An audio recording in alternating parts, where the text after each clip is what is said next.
So where might we start? Well, I suppose, obviously, with a definition, or at least someone's definition.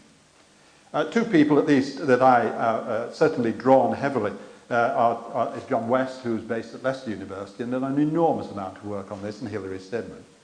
And if this works for me, their definition is this: a system of education which has, as its subject matter, knowledge used within certain trades, occupations, or professions. They go on, however, to stress that while it will help people to practice a trade, an occupation, or profession, it does not of itself ensure proficiency. In other words, it is not preparation to be able to walk into a job. However, such a definition, I think, arouses a lot of argument, and has done so for many decades in this country. So perhaps it would help if we tried to unpack it a little, or I tried to unpack it a little, and say what are some of the elements, perhaps, of this system, if I can get the... Well, the first one takes into account that definition. It applies to a single or a cognate and distinct group of occupations or professions. It isn't a single profession. And I noticed that my grandson, who prepared these for me, because I'm an absolute dinosaur, has left... he's in trouble. He really is in trouble. Includes a substantial, it should say, a substantial period of work experience relevant to the area in question. I can't see him getting any GCSEs this year. He can spell, yeah. Yeah, yes he can, it's true. Knowledge necessary or helpful in the practice of the occupations concerned. And this is a characteristic which I particularly concerned with. It should include continuing elements of general education. And finally, delivered in one or more institutions. Now, you might ask, why the last one? But I'd like to speak about one or two first of all. First of all, the knowledge that is related to the occupations concerned. It need not, of course, be confined to the occupations alone. It could be, and often is, knowledge which supports the practice in that occupation. For example, I think it's quite false to have someone doing engineering and not doing sufficient mathematics to support that engineering. The same would be true of physical sciences. I could argue, for example, that in history and geography, equally, doing no basic statistics and understanding statistics inhibits the work that you can do in history and geography. So it isn't just a case of having subject matter specific to that occupation, it's also having subject matter which supports the work that you are seeking to do. There are those who would argue, for example, that a modern foreign language, for those who are concerned with either business or indeed with the hospitality, there's a great deal of value in that as well. The fact that it's not done is a different matter, but there is an argument for that. It's also, I think, just as an aside, worth noting that the vocational knowledge is very frequently characterised by formal and distinctive working methods and by a hierarchy of expertise with authoritative figures and bodies at the top of the trade or profession. In this university, I just suggest to you that that same model applies to academic disciplines and indeed to academic institutions. Coming to the general education component, this is so only rarely talked of. However, everyone needs, I would argue, to know something about the physical and social sciences, about mathematics, about literature, about our past, and the aesthetic area as well. The issue here is what should make up that general education? How long should it remain an essential component? Is it something that at 16, you do it up to 16, but beyond that it becomes optional or not optional at all? And that's been an argument, again, which has raised its head in this country under the concept of breadth. For me, actually, it's this dual function served by vocational education, i.e. assisting in preparation for an occupation, and at the same time its capacity to fulfill very significant educational aims. Other routes available to young people fall down on meeting those two very prime and important aims. And for me, it makes that, in a sense, it gives it its potentially unique position. Not only does that fall down in terms of academic study sometimes, but it also falls down in terms of training as well. And it's interesting that I have been criticised, it has been stated as a fact that I do not know the difference between education and training. A statement made by someone who clearly does not understand the difference between vocational education and training. But his name will remain a secret. So, the last one, they're delivered in one institution. One or more institutions. I put that because I want to be clear that this is not something which is delivered in the workplace on the job. That is training. Most of this is delivered in an institution or a group of institutions, and increasingly today within consortia of institutions is this made available. So what we, in a sense, have now, from 14 to 19, is that we have three pathways. We have so-called academic study. I would love to get rid of academic and vocation, but I'm afraid they're with us, and that's it. Academic study. We also have an increasingly strong and increasingly larger sector dealing with training, including apprenticeships. We have something in the order now approaching 350,000 to 400,000 apprenticeships.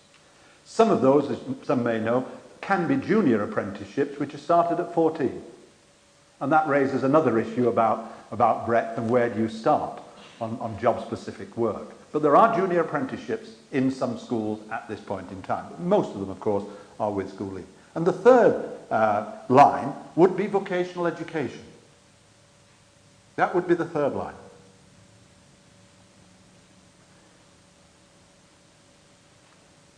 Now, if I just go back to those characteristics, it's quite obvious in some ways that at times they will pull one against the other. They will not easily sit together. For example, in terms of more theoretical material being included than those perhaps in the occupational area would have us put in. And that's a debate which is going on right now within the development of the diplomas. How much and what is the balance between that theoretical knowledge which the education world would say ought to be there and how much would employers and those within the sector think ought to be there?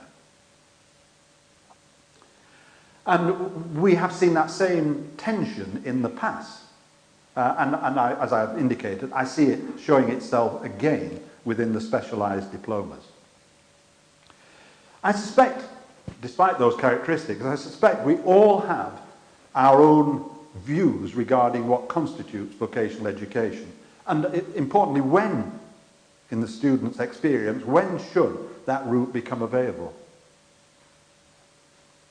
And as I say, there is a serious debate to be had about that, and equally, to clarify once and for all the differences, as I see it personally, between vocational education and training.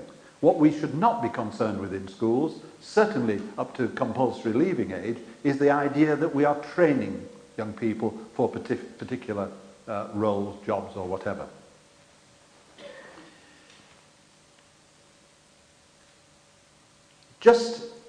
I think it's important to just look at some of the recent history of vocational education, which may explain why we find ourselves in this sense in a state of some confusion.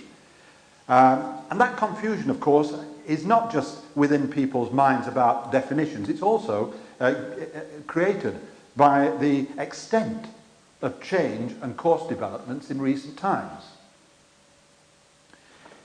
The history I tried to sort of crude, but I tried to separate it out and made certain watersheds. The 1944 Education Act proposed, of course, a tripartite system and wished to see created technical schools as a valid route of education alongside the then grammar school. And the third tier of it was the modern school. A three-tier. If you're interested in knowing, I went to a selective technical high school. The only thing I didn't do was Latin. But I did an awful lot of things which have stood me in good stead since. Now, the fact was, of course, that the technical high school, almost within a very short period of time, a decade having been created, were closed. And they were closed to become, in Maine, to be comprehensive schools.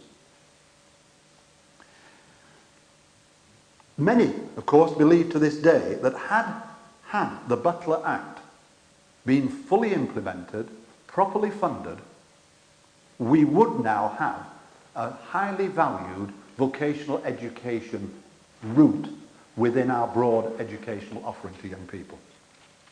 I happen to agree with that as well. But it's also worth noting that the public status of vocational education has been low for a long, long time. It goes back centuries. Tied up with class systems, tied up with... Oh, I forgot though, of course, medicine is okay. So, and law's fine as well. And of course, veterinary science is good too. Oh, yeah, well, so we have actually a hierarchy where we draw a line under vocation and say, those are good. Those are to be aspired to. These, well, they must be for a different group of young people, and so on. So we have a very snobbish attitude about the whole question of where we see vocational education. And I think it is, to a large extent, ingrained in our society through both social factors as well as others that see. So now, of course, if you, perhaps not now with the credit crunch, but I do remember in London a couple of years ago, the shortage of plumbers.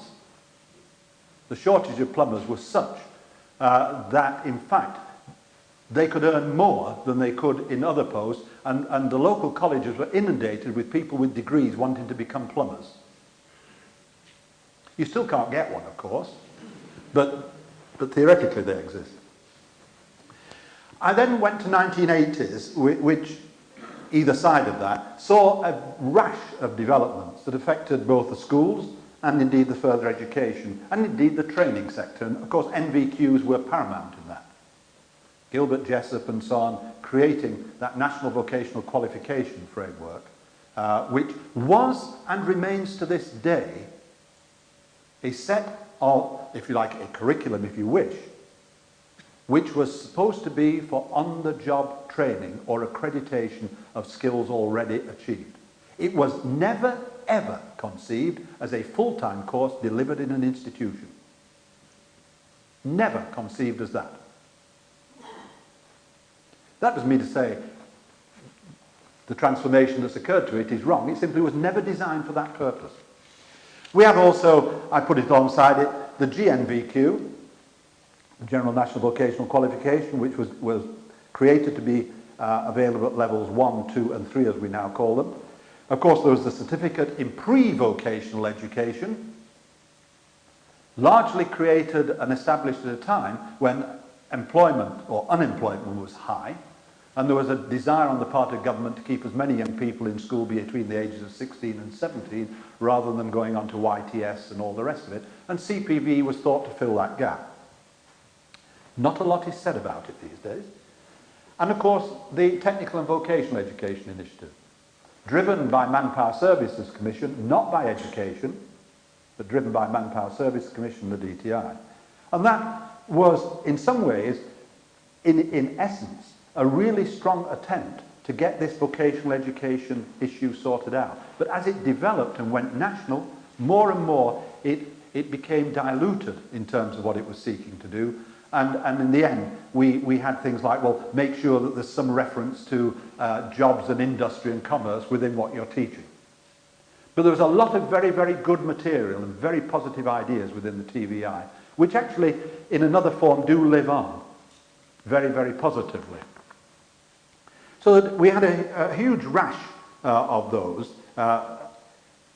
initiatives.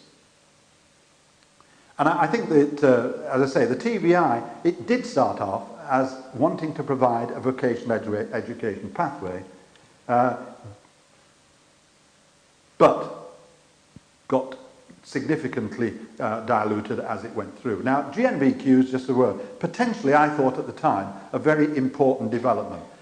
First of all, based as it was on a successful and highly regarded BTEC model, a model which is still regarded very highly today and used in many, many institutions around the country. However, it also, if you don't know the BTEC model, it's not only about the occupational area, it also includes a very structured general education element. You could actually call it a diploma today if you wanted, but I'm not sure that that would go down well in some quarters.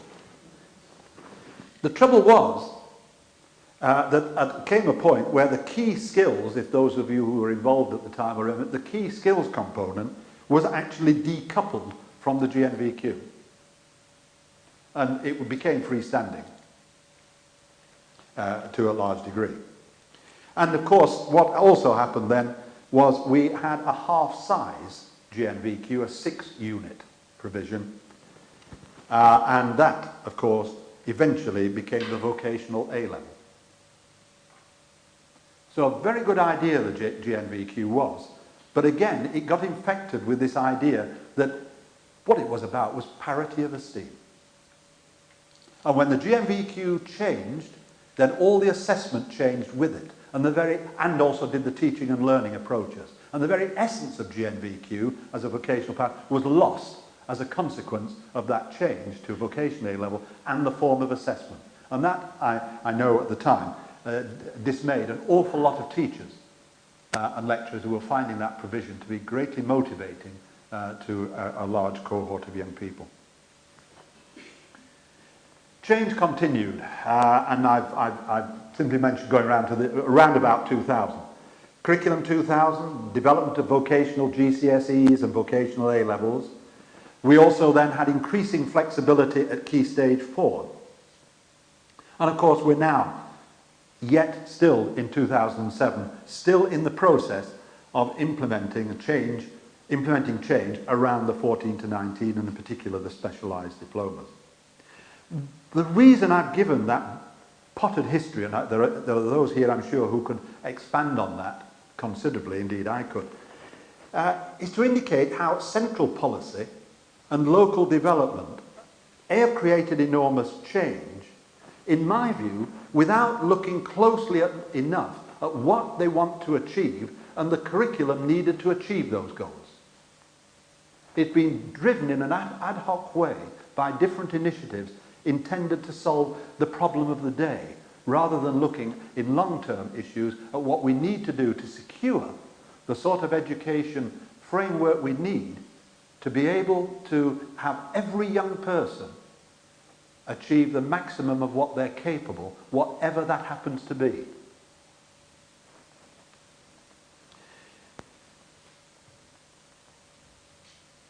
You might, of course, expect me to say that as far as the diploma is concerned, and the 14 to 19 proposals, we started with the curriculum and embodied a view of that to start with, and the concept of breadth, which we saw coming through that essential core, but in other ways as well. Thus, I think what we've got, history has given us, is a plethora of courses and qualifications around vocational education. And I'm not including their apprenticeships. So just to whet your appetite, there are somewhere between 2,000 and 2,500 vocational qualifications approved for use by those under 18.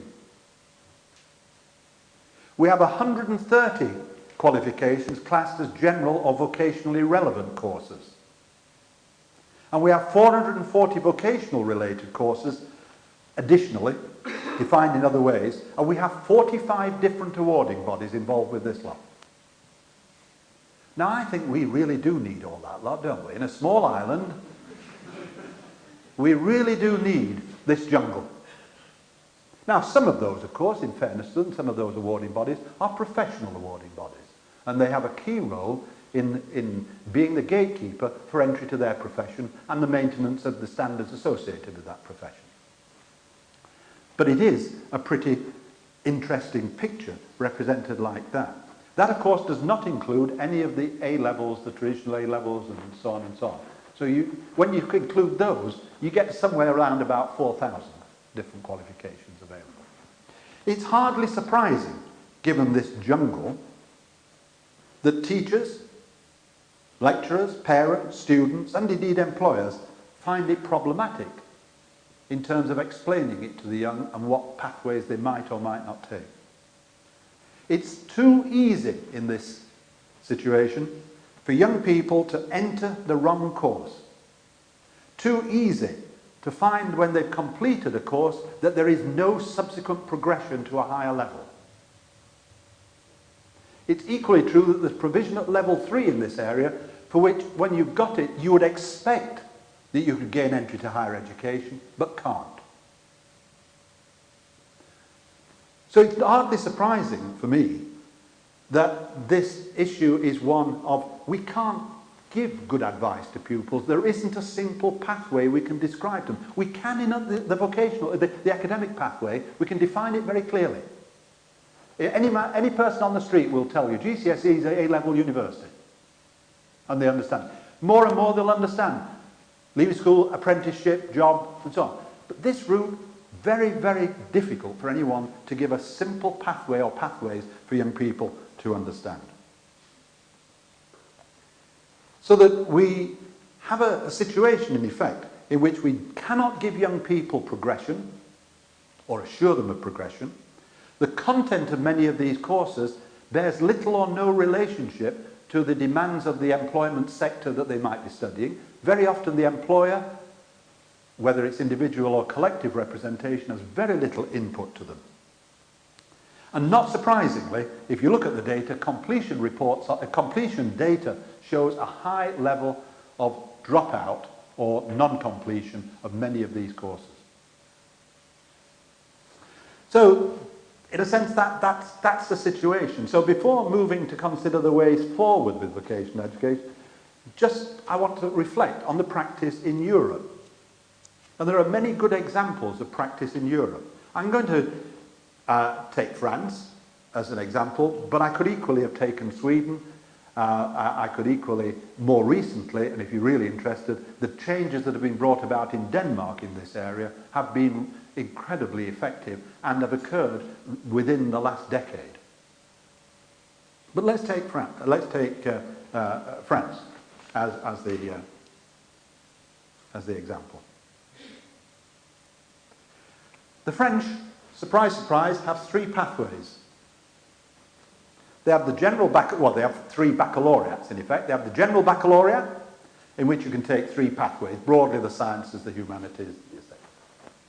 They have the technical baccalaureate, which has got 8 pathways, which would coincide more with my model of vocational education. And they have the vocational baccalaureate, 48 pathways, which are very job specific. Very job specific. Importantly, every single one of those baccalaureate have a common core of subjects studied by all. Those include the ones that put there: French, maths, science, history and geography, modern foreign language, which for them, of course, remember is English, philosophy and physical education. It is impossible, whichever of those baccalaureate pathways you follow, to avoid having that breadth. And that breadth remains in place, for many students, right up to the age of 18. And that breadth is maintained in other countries' provision as well. As I said, Sweden, Finland is another one, and more recently Denmark. It is worth saying, however, that young people have to make a choice, often around the age of 14, about which of those lines, and sometimes that is made for them by the system of assessment and determination within the area. But I use this simply to illustrate the fact that in France and in other countries, this wish to retain the breadth and give a rounded education within a vocational strand is an important characteristic of most of Europe's provision. However, as I said, there are significant differences, of course, which to me, as far as our weaknesses in our system compared with theirs. And the first is our reluctance really to include a strong element of general education within our vocational education option as a compulsory requirement. And to define what that general education should be. I'm not arguing that we should have what the French have, or indeed what the Swedes have, or the Finns have. But I think there is a debate to be had about what is it, if we are talking about putting young people into the world, into the 21st century, who are likely only to be employed in the early stages of their life in 2030, let us ask ourselves whether we are really equipping them to deal with that world and the changes and challenges that it will bring. So I think the first weakness, that's one of our weaknesses. The second is, of course, our plethora of qualifications. It might be interesting to know that there is only a single examination in France for these lines, and it's controlled by the ministry.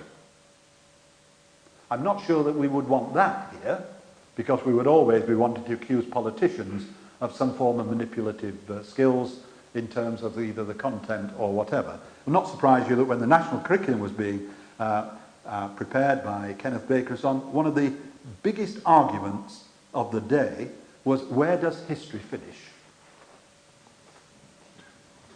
That occupied more time in making a decision than any other matter on the national curriculum agenda. At what date should it finish for students? The third weakness I see, and again it's not present in most of the European systems, our current provision has little articulation between full-time vocational education courses, apprenticeships and higher education. There's little articulation between those areas, such that you can move easily through them or change track into them and take credits with you if they're relevant credits to that new course. It is a thing of mine, the third, if you like, weakness, is this rather pointless pursuance of the idea of parity of esteem as something which you can attain. I wish we could stop it. It isn't parity of esteem that we want for vocational education, because every time we seek parity of esteem, we move vocational education to look more like the academic line, whether it's in content or assessment. And we've done it time after time after time. The question that is not parity of esteem, the question that we want to get solved and answered, is credibility and value within the employment market. If we can get that, and I don't mean that's not job preparation, but if we can show, if credibility comes from the fact that a student with that vocational education behind them then can quickly pick up this on-the-job training about that particular job, and importantly continue to learn, then that's the goal. But we want to pursue this, I think, unattainable idea of parity of esteem, because you get it at universities. What about this crazy, one of my former colleagues who doesn't believe there should ever be a degree in media studies. Total and utter waste of time. It's not a degree study. So it's not a unique argument, this, about looking for parity of esteem.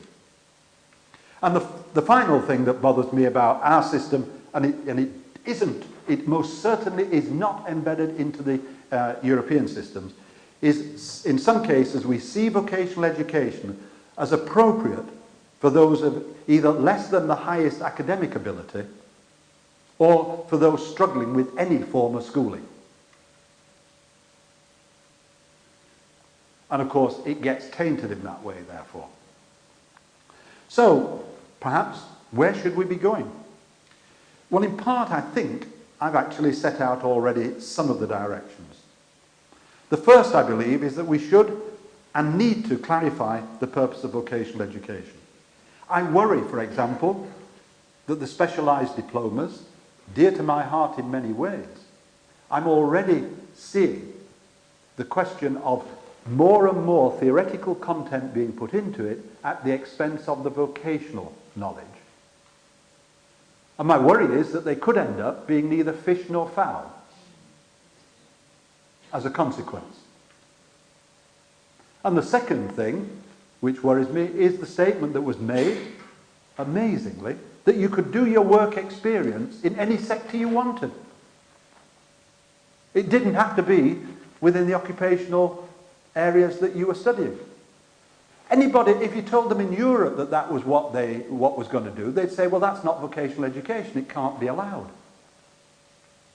It can't be allowed. So there is a need to really nail down what we mean by vocational education and what it implies in terms of purposes. So from what I've said, I think I would see it as its purpose as vocational education is providing a significant pathway for young people based upon the disciplines which occupations, a group of occupations represent, and including continuing general education. It would have this unique two features of being both occupationally relevant in the breadth. For example, studying engineering or construction does not tie you down to a particular job within those areas. There's no reason to make that decision until much, much later in life.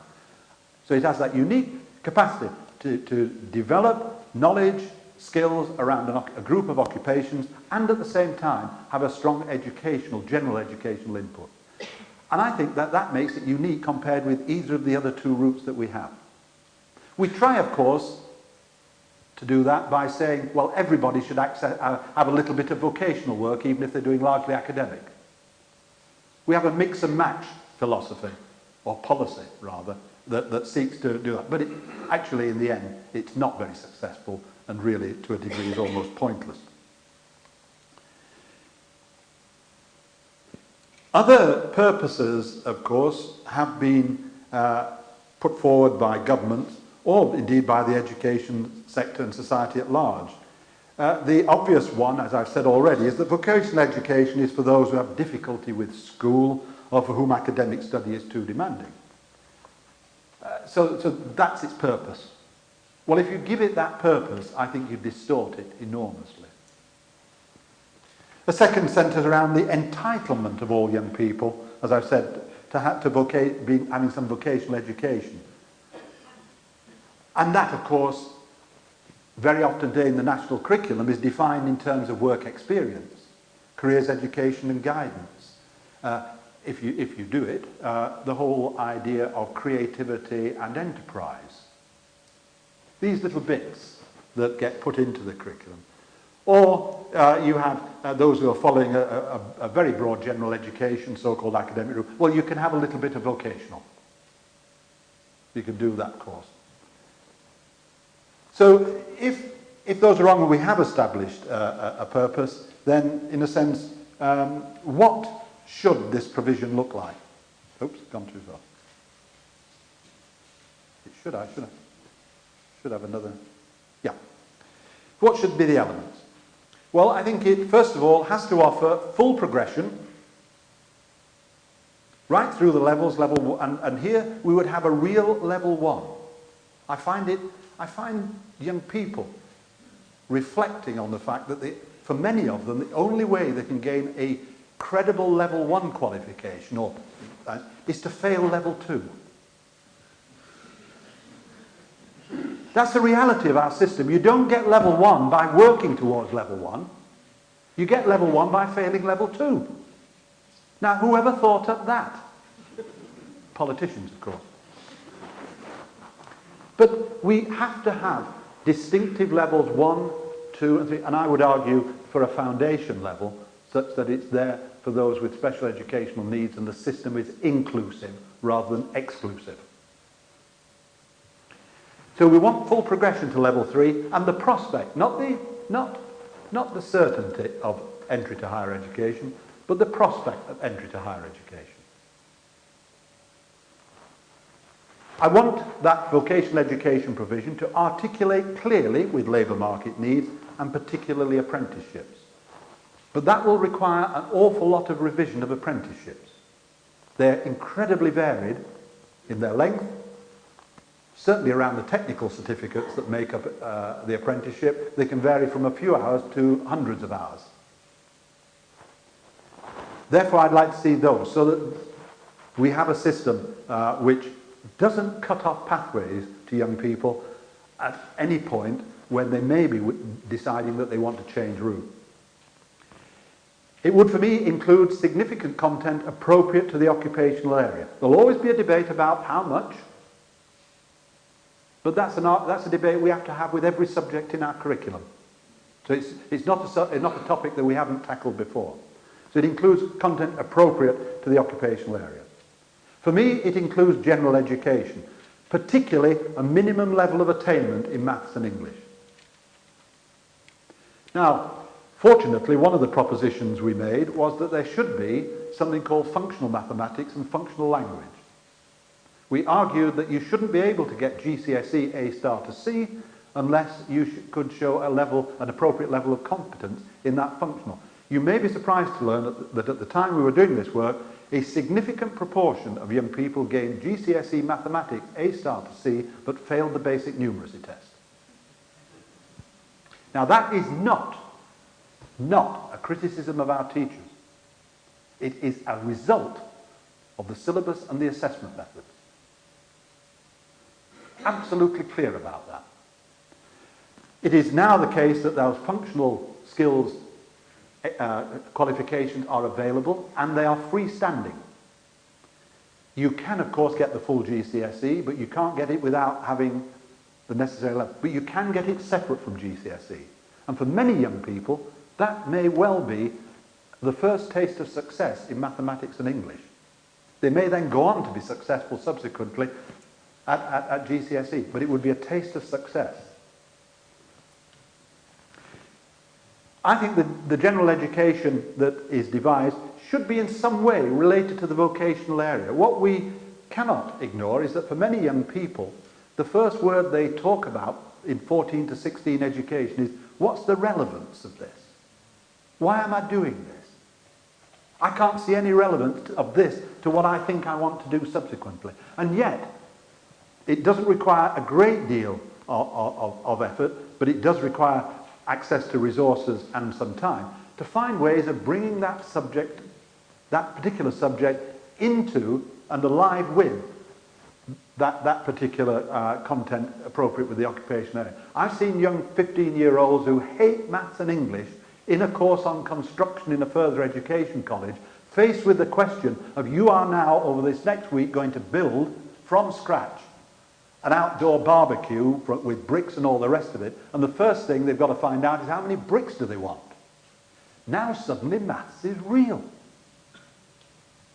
Now suddenly maths is real. And if as the tutors do in this college say, and what's more, you're buying them, not literally, but you've got to come to me with an order. If you haven't got enough bricks, you're in trouble. If you've got too many bricks, you're wasting money. And students were saying, I see now what the purpose of mathematics is. I never did understand A equals B plus C, but I do understand this now, and it's not far to understanding A equals B plus C. So there are ways in which we can devise that general education without distorting it that shows its relevance, its application to the vocational area of study. And I would add, the last thing, it includes a substantial period of work experience in a setting directly related to the occupational area. If we were able to do that, then I would argue that we have a vocational education pathway which is broad, which is balanced, and importantly, in terms of the title tonight, it's rounded. It also does not restrict anyone taking it from moving to other pathways or moving through to higher education. And it's worth reminding us that nearly 50% of all degree courses are vocational in character and classified as such.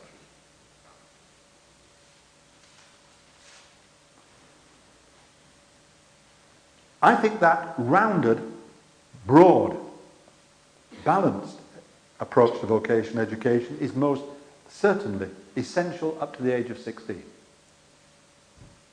If we're going to turn out young people who not only are competent or have some competencies that they can build upon within the occupational area. I also want them to be turned out as potentially effective, functioning citizens of this country.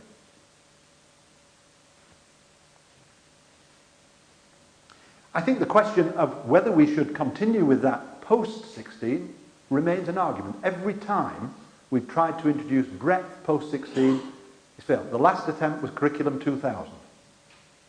The extent to which it did and continues to encourage breadth is relatively limited compared with its initial aspirations.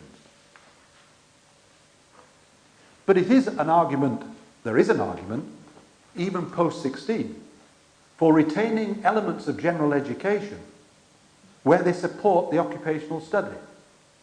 If you look, for example, at the engineering diploma, you cannot do the diploma, you cannot achieve the diploma without doing a required unit of work on maths for engineers. That mathematics content was determined by higher education led by Cambridge University. Their view of it is that it's a mathematics which is better for the potential engineer than A-level maths could ever become. So in that sense, you can introduce breadth as long as it is in support of that area. I can, for example, and hope very much that there will be mathematics for science when the science diploma appears. And you could go on and look at other areas as well. Well, are we near to having this model? Well, I think the diploma proposals that we put forward certainly envisage most of this. But I think we're still some way yet from having the absolute model here within the specialised diplomas.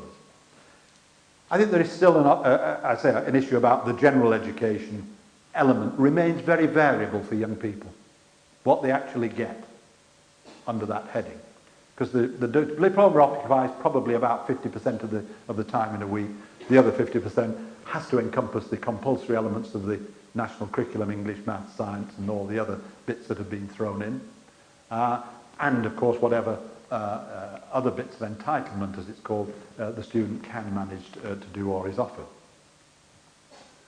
So the general education element remains, there is elements there, but it remains very variable from student to student and from school to school.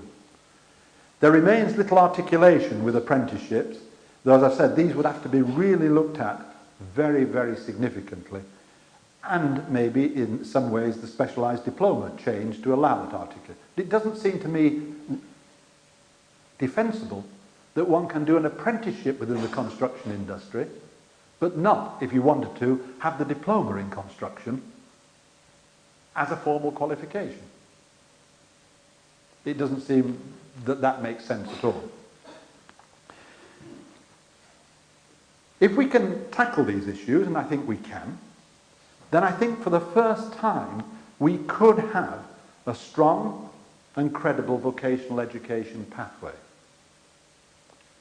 which not only serves the interests potentially of employers following on with job-specific training and the like, it also, I believe, would motivate an enormous number of young people who feel that that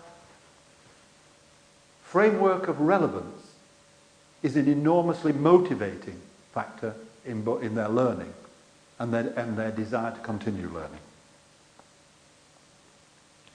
We've got to stop looking, as I say, for parity of esteem. Most other countries do not, the French, the Swedish, the Danes, do not talk about parity of esteem. They're talking about the quality of that pathway and what it enables young people to do,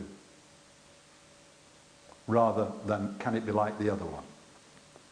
I think that if we can get that, accept in effect that there are differences between those pathways, the three,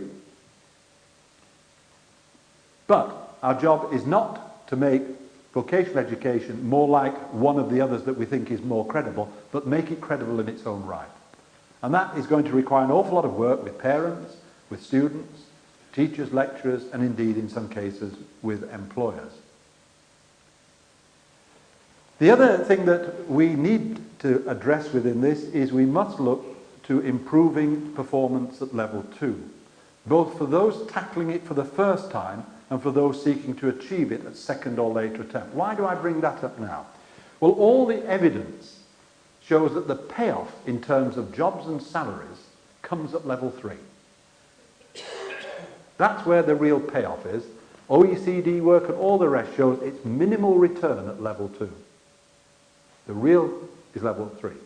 The second thing is we are rapidly getting to the point where we will have almost no more than at best 500,000 unskilled jobs in this country. That was before the credit crunch. And the growth in the demand at level 3 is something like 3 times the numbers we've got achieving level 3 at this point in time. And of course, if you haven't got to level 2, you can't get progression to level 3. There is no progression. And the other reason I raise it is that if you fail level 2, and that is 5 A stars to C's at GCSE or their equivalent, this is my point about you get level 1 by failing to get that.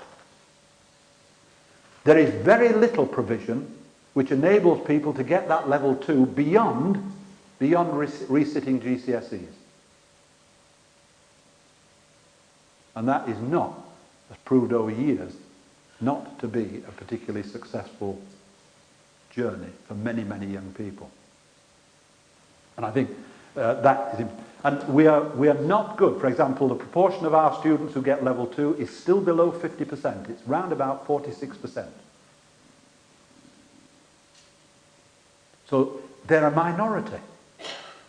I happen to believe that our young people in this country are actually better than any other country's young people anywhere. I'd back them any day. I also believe that given the right curricula, given the right opportunities, they're as capable of getting level 2 as any other. One Southeast Asian country set its target that it would have 100% of its students by 2010 getting level 2 at the point of leaving education. They achieved their target 2 years early, and they had a national celebration. I put to you, what would happen in our press if in this coming summer we said that 100% of our young people had achieved level 2? Your laughs tell me all. Your laughs tell me all. In other words, in this country, we cannot have success unless we have a degree of failure associated with it. It can't be real. It can't be real unless we have that element of failure. So level 2 in this area of vocational education is a big, big challenge. And I think we need to rethink what we do around this question of what is available to young people. First of all, can we have a proper level 1 provision? And then secondly, if they can't get to level 2, can we have some bridging provision which would get them to level 2 without them repeating what they've already done? And there are clearly, I think, ways of doing that. I think that if we can do this, I think it's important for 2 reasons. It's important for economic reasons, first and foremost. And I think that's not something. But much more importantly to me, it's important for a moral and social purpose. The moral and social purpose of what we're trying to do here far outweighs the economic argument. And that is about helping every young people to find a curriculum, to find a pathway that enables them to maximise their interests, their abilities, their talents. And in turn enables them to become part and accepted part and feel a part of our society. If we can't get that, then we're going to have a seriously fractured society and, like the Americans talk about, an underclass. So my argument at the end is, this is what we should be aiming for. We aren't there yet, but we have many of the elements in place. I believe strongly that we have a certain degree of momentum about getting this pathway sorted out and put in the way that we've described. And I end by saying I think it is both a moral and social imperative as well as being important in economic terms.